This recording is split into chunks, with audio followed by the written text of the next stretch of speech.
ফক্সব্যাট ভারতের সবচেয়ে গোপন বিমান, যাকে বিশ্ব মিগ-25 নামেই জানে। বিশ্বের সবচেয়ে দ্রুততম যুদ্ধ বিমানগুলোর মধ্যে একটি। ৮০,০০০ ফিটেরও বেশি উচ্চতায় উঠতে সক্ষম, আওয়াজের চেয়েও ৩ গুণ বেশি স্পিড সম্পন্ন এবং ঠান্ডা যুদ্ধের সবচেয়ে শক্তিশালী রেকনসেন্স এয়ারক্রাফট। কিছুটা এমনই পরিচয় রয়েছে মিগ-25 এর।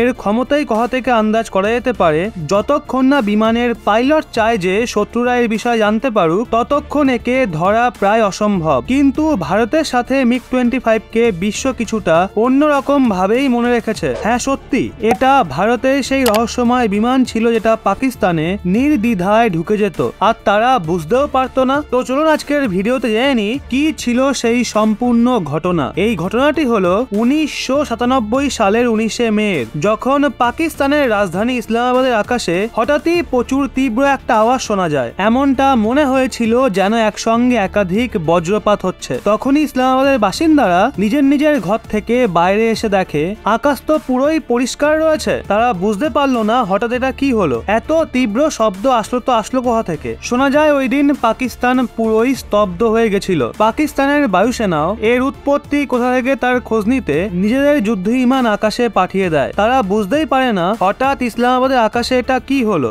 যতক্ষণে পাকিস্তানের যুদ্ধ বিমান আকাশে পৌঁছায় ততক্ষণে অনেক দেরি হয়ে গেছিল। পাকিস্তানের সরকার এবং গোয়েন্দা এজেন্সি কিছুটা আন্দাজ করতে পেরেছিল যে কিছুক্ষণ আগে তাদের মাথার উপর দিয়ে কিছু তো গেছে। কিন্তু সেদিন সন্ধ্যায় পাকিস্তানি এয়ারফোর্স বলে একটা ভারতীয় বিমান মিগ-25 তাদের বায়ুসীমা উল্লঙ্ঘন করেছে। সেই সন্ধ্যায় জানতে পারলো, যার শব্দ পুরো ইসলামাবাদকে আশ্চর্য করে দিয়েছিল, সেটা আসলে মিগের সনিক বুম ছিল। আগে হ্যাঁ, মিগ-25 ভারত থেকে উড়ে একদম পাকিস্তানের রাজধানী ইসলামাবাদে পৌঁছে যায়, আর কেউ তা জানতেও পারলো না। আর এটা পুরো ইসলামাবাদ ঘুরে ঘুরে তার ছবি তুলতে থাকে। না কোনো র্যাডারকে ধরতে পেরেছে, আর না তো কোনো যুদ্ধ বিমান। এরপরে ওই বিমান নিজেই তার উপস্থিতির কথা পাকিস্তানি বায়ুসেনাদের জানায়। প্রায় 66,000 ফিট উঁচুতে ওড়ার সময় মিগ-25 সাউন্ড ব্যারিয়ারকে ভেঙে দেয়, যেন এমনটা বলছে, দেখো এই আমি এসে গেছি তোমাদের সীমানায়, ধরতে পারলে ধরে নাও। আর একেই বলা হয় সাউন্ড ব্যারিয়ার, অর্থাৎ আওয়াজের থেকেও বেশি স্পিড।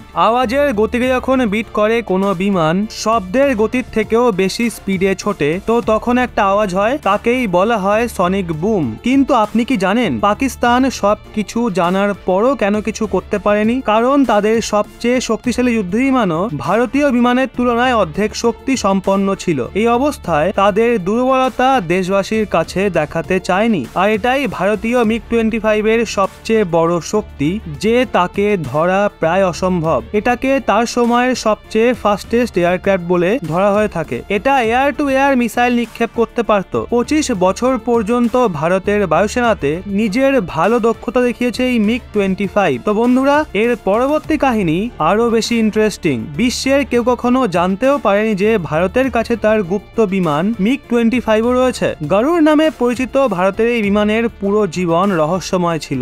আপনাদের বলে রাখি, 1981 সালে সোভিয়েত সংঘের থেকে 10টা মিগ-25 বিমান কিনেছিল ভারত। আর সোভিয়েত রাশিয়া এই বিমান রণনীতির তথ্য পাওয়ার জন্যই বানিয়েছিল। আর এর ব্যবহার আমেরিকার বিরুদ্ধে একটা গুপ্ত হাতিয়ার রূপে করত। 1967 সালে প্রথমবার যখন এটা দুনিয়ার সামনে এসেছিল, তখন পশ্চিমী দেশগুলো মারাত্মক ধাক্কা খেয়েছিল। আর ন্যাটো এটার কোড নাম দিয়েছিল ফক্সব্যাট। বলা হয় এই মিগ-25 ফক্সব্যাটকে 1999 সালে হওয়া কার্গিল যুদ্ধের সময়ও ব্যবহার করা হয়েছিল। তখন সেনাদের উঁচুতে লুকিয়ে থাকা শত্রুদের অবস্থান সম্পর্কে জানতে হতো, আর এই কাজ মিগ-25 আর খুব ভালোভাবেই করত। একটা ড্রোন 1 বর্গ কিলোমিটার এরিয়া কভার করতে পারে, সুখোই 100 বর্গ কিলোমিটারের মতো এরিয়া কভার করতে পারে, কিন্তু মিগ-25 আর 1000 বর্গ কিলোমিটার এরিয়া একবারে কভার করার ক্যাপাসিটি রাখত। এর ক্যামেরা অনেক বেশি শক্তিশালী ছিল। আর এটাকে নিয়ে একটা ইন্টারেস্টিং কথা এটাও আছে, ভারতেও যে এটা রয়েছে সেটার খবরও অনেকে জানতো না। কেবলমাত্র 42 জন পাইলটই এই বিমানকে ওড়ানোর দায়িত্বে ছিল। এটাকে ওড়ানো একজন পাইলটের কথা অনুযায়ী যতটা উঁচুতে এটা ওড়ে, ততটা উঁচুতে হাওয়ার প্রেসার অনেক কম থাকে। এজন্য একে আয়ত্তে রাখা অনেক বেশি মুশকিল ছিল। এমনটা মনে হতো যেন স্পেস স্যাটেলে বসে আছি। যুদ্ধ বিমান বলতেই লোকের মাথায় ওয়ার সিনেমার সেই দৃশ্য ঘুরতে থাকে, যেখানে বিমান এদিক ওদিক দিয়ে ঘুরে যায়। কিন্তু ফক্সব্যাট এরকম ছিল না। সোজা ভাষায় বলতে গেলে ইউ টার্ন করতে করতে করতেও এটা 100 কিলোমিটারের বেশি ঘুরে যেত, এতটাই গতি ছিল এর। যদি জয়পুরের আকাশ থেকে বিমানকে ইস্টের দিকে ঘোরানো হয় তাহলে ওয়েস্টে আস্তে আস্তে এটা দিল্লির আকাশে পৌঁছে যেত। ভাবুন কতটা দুর্দান্ত ছিল এই মিগ 25 ফক্স ব্যাট। এছাড়া এর ইঞ্জিনও আলাদা ছিল এবং ডিজাইনও ছিল আলাদা। স্পিডের কারণে প্লেনের বডি 300 ডিগ্রি সেলসিয়াস পর্যন্ত গরম হয়ে যেত। এর জন্য এতে বিশেষভাবে টাইটেনিয়ামের ব্যবহার করা হয়েছিল। সেনাদের ব্যবহারের কথা তো বাদে দিলাম,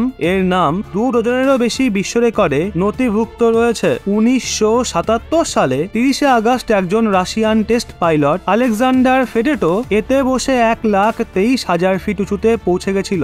আজ্ঞে হ্যাঁ, 1,23,000 ফিট উঁচুতে ওরা প্রায় অসম্ভব। ওদিকে 1955 সালে ইন্ডিয়ান এয়ারফোর্সের দুজন পাইলট মিগ 25 থেকে সূর্যগ্রহণের অনেক সুন্দর ছবিও তুলেছিল। এর সাথে ভারতে তার 25 বছরের কেরিয়ারে এটা দেশের জন্য অনেক তথ্য সংগ্রহ করে। এছাড়া ভারতে মিগ 25 এর অনেক মিশনের ব্যাপারে পাবলিকলি কিছু জানানো হয়নি। যখন এর ডিক্লাসিফিকেশন করা হবে তখন কি কি ঘটনা ঘটিয়েছে ভারতেই মিগ 25 দিয়ে সেগুলো জেনে সবাই আশ্চর্য হয়ে যাবে। তার কিছু সপ্তাহ আগে ইন্ডিয়ান এয়ারফোর্স পাবলিকলি এটা রিভিল করে যে তাদের কাছে মিগ 25 ফাইটার জেট রয়েছে। এখন আপনাদের একটা কথা জানিয়ে রাখি, মিগ 25 অনেক পাওয়ারফুল ছিল কিন্তু তাও একে রিটায়ার করিয়ে দেওয়া হয়। এখন আপনারা ভাবছেন যখন এতই পাওয়ারফুল ছিল তাহলে একে রিটায়ার কেন করানো হলো। আপনাদের বলে রাখি, মিগ 25 কে রিটায়ার করিয়ে দেওয়া হয় কিন্তু আজও এখনো ভারতে মিগ 21 কে অপারেট করা হচ্ছে, যেটা তার থেকেও পুরনো। মিগ 21 কে রাখা হলো আর মিগ 25 কে রিটায়ার করে দেওয়া হলো,